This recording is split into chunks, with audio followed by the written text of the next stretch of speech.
jika benar terjadi ada oplosan Pertamax? Kita bahas bersama anggota Komisi 6 DPR RI Rifki Abdul Halim, peneliti Selyos Muhammad Saleh, dan pengamat otomotif Fitra Eri. Selamat malam Mas Rifki, Mas Saleh, dan Mas Fitra. Selamat malam. Malam, saya ke Selyos dulu, ke Mas Saleh. Dari 519 aduan publik yang masuk ke posko LBH dan Selyos, apa saja keluhan kerugian warga yang realnya yang diadukan, Mas?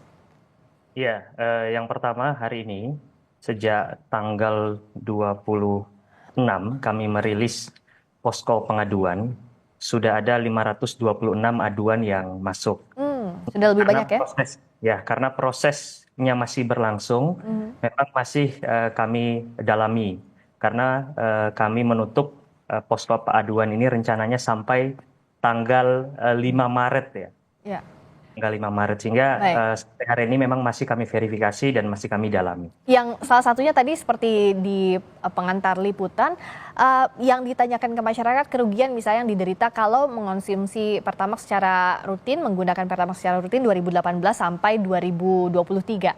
Nah, apa saja sebenarnya kira-kira masalah yang coba digali sampai saat ini, Mas? Meskipun masih diidentifikasi ya dan masih dikumpulkan, tapi apa kira-kira garis besarnya?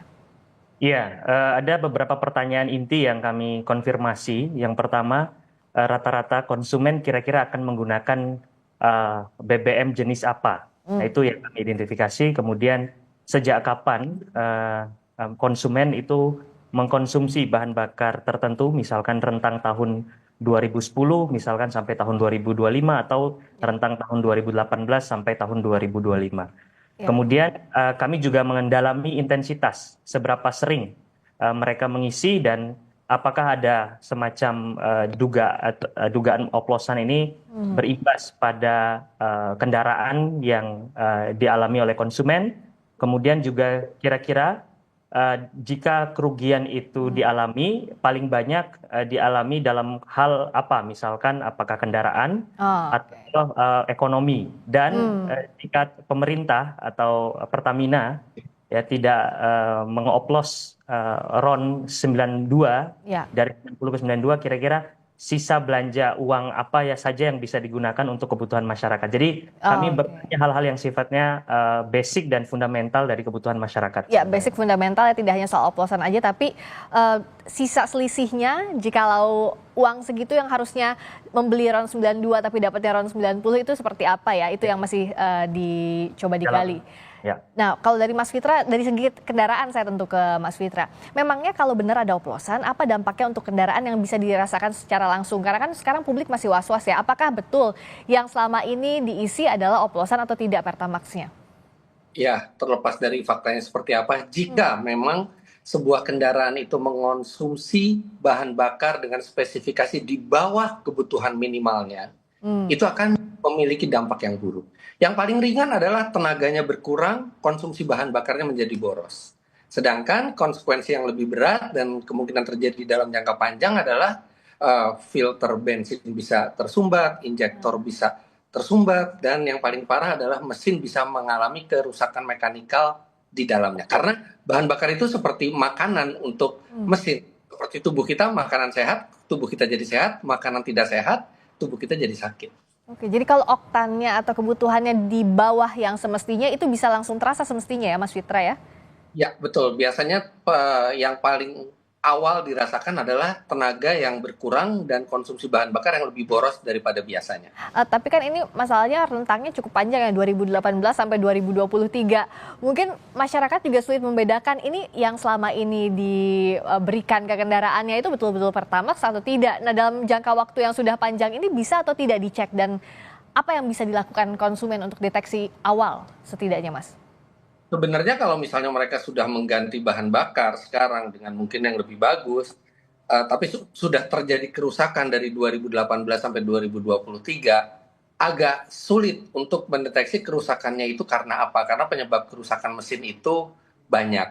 Nah, yang harus dilakukan konsumen adalah memiliki data apakah benar mereka membeli Pertamax di kurun waktu tersebut, kemudian konfirmasi dari bengkel resmi kerusakan tersebut memang akibat bahan bakar, dan biasanya pada saat kerusakan itu harus segera dilakukan pemeriksaan ke bengkel, karena kalau sudah berlalu gitu, ini saya rusaknya udah dari tahun 2020 misalnya, tapi baru sekarang mengklaim, itu agak sulit menurut saya pembuktiannya. Oke, tapi setidaknya kalau ada kerusakan akibat bahan bakar dan tidak, itu bisa dideteksi di bengkel resmi misalnya begitu ya Mas Fitra ya?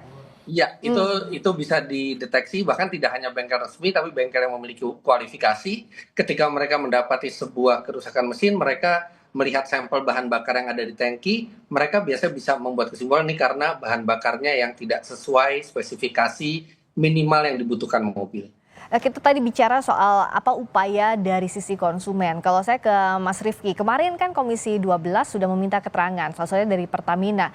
Nah, kalau Komisi 6 juga akan memanggilkah pihak terkait, karena masih ada yang belum clear, misalnya saja Mas Rifki, yang dibahas soal oplosan atau tidak. Padahal yang Kejaksaan Agung juga bilang adalah yang dibeli seharga RON 92 dapatnya RON 90. Nah, ini belum digali secara detail oleh DPR. Apakah Komisi 6 yang akan mengambil peran itu? Ya, baik Mbak Friska.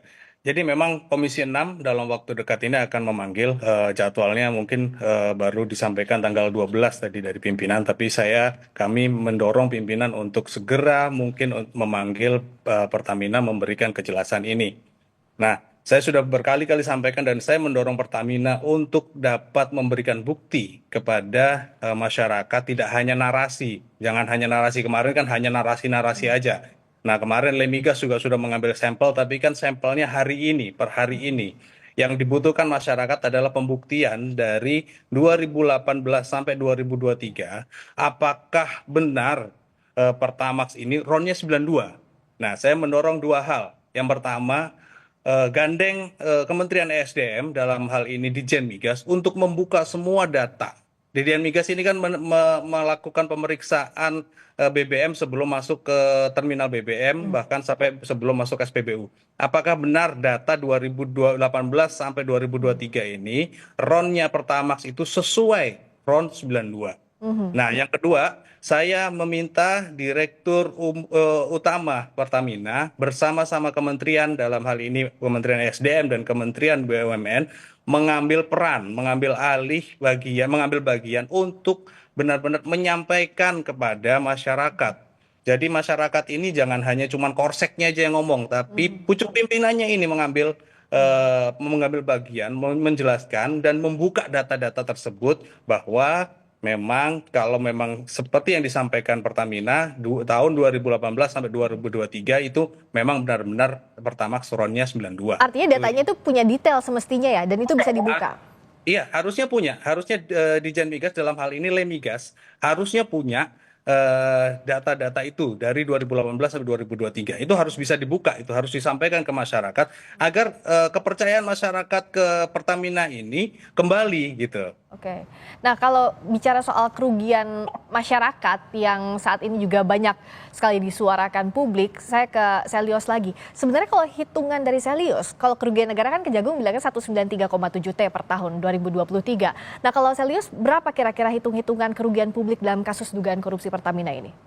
Iya, kenapa kemudian LBH Jakarta dan Selyos membuka posko ini? Karena sejak awal kami memperhatikan memang Kejaksaan kan fokus pada kerugian keuangan negara, tetapi luput pada menghitung kerugian konsumen. Nah, dalam simulasi kami menghitung bahwa jika asumsinya semua pusat-pusat SPBU itu menggunakan Pertamax oplosan, kerugian yang dialami oleh konsumen itu sebesar 47 miliar per hari atau 17,4 triliun rupiah per tahun. Wah, 47 miliar per hari itu dalam hitung-hitungan kerugian dalam bentuk apa, Mas, garis besarnya? Dalam bentuk kerugian langsung yang dialami oleh konsumen, dalam bentuk konsumen loss yang berpotensi mereka alami apabila RON 90 yang digunakan padahal mereka membeli RON 92. Jadi itu asumsi apabila semua pusat-pusat SPBU di Indonesia itu menggunakan RON 90 padahal yang dibeli RON 92. Jadi asumsi itu yang kami pakai. Tapi kan sampai hari ini kan memang Kejaksaan Agung dan Pertamina belum mampu membuka data tentang waktu 2018 sampai 2023 itu di daerah mana saja. Nah, ini yang akhirnya kami membuka laporan Posko ya? masyarakat, ya posko untuk mengidentifikasi dan sebagai bentuk partisipasi masyarakat untuk melakukan Oke. pengawasan. Dan kita kan butuh Ya. juga informasi-informasi alternatif dari masyarakat. Oke, saya terakhir singkat-singkat saja karena waktu kita terbatas, Mas Fitra, apa dari segi konsumen yang harus dikejar dalam hal ini? Ya, sekarang ini konsumen kehilangan kepercayaan ke Pertamina karena apa yang terjadi itu sangat menyakiti hati masyarakat. Apalagi kalau kita dengar keterangan dari Kejaksaan Agung, RON 88 atau RON 90 itu dicampur dengan RON 92 untuk menghasilkan RON 92, yang mana itu tidak mungkin karena pencampuran RON itu adalah volume base. Jadi Ya. 50% oktan 90 dicampur 50% oktan 92 itu hasilnya 91. Ya. Jadi berapapun RON yang lebih rendah ketika dicampur dengan 92 tidak akan mencapai 92. Nah, sekarang dibutuhkan banyak hal dari Pertamina untuk membuat masyarakat percaya kembali. Pertama, Ya. investigasi ini harus transparan dan menyeluruh. Kemudian harus dilakukan perubahan total di Pertamina untuk membuat masyarakat percaya bahwa kedepannya tidak akan terjadi seperti ini lagi. Ya, mengembalikan kepercayaan publik bagaimana Mas Rifki? Selain tadi memanggil pihak Pertamina, bagaimana juga masyarakat bisa mengejar dan mempertanyakan apa saja kerugian yang sudah diderita dan apa yang kompensasi yang bisa diberikan? Singkat Jadi saja. Ini kan sekarang, Mas Rifki. sorry, maaf. Mas Rifki, Silakan, Pak. silakan. Jadi Pertamina memang harus membuka data semua dan berikan waktu Kejaksaan Agung untuk benar-benar mengupas ini semua. Kemarin kan katanya beli RON 92 tapi datangnya 90 gitu kan. Nah, ini biarkan Kejaksaan Agung membuka. Barangnya ini kemana? Ini pertanyaan ini kan gitu-gitu kan. betul. Apakah barang ini memang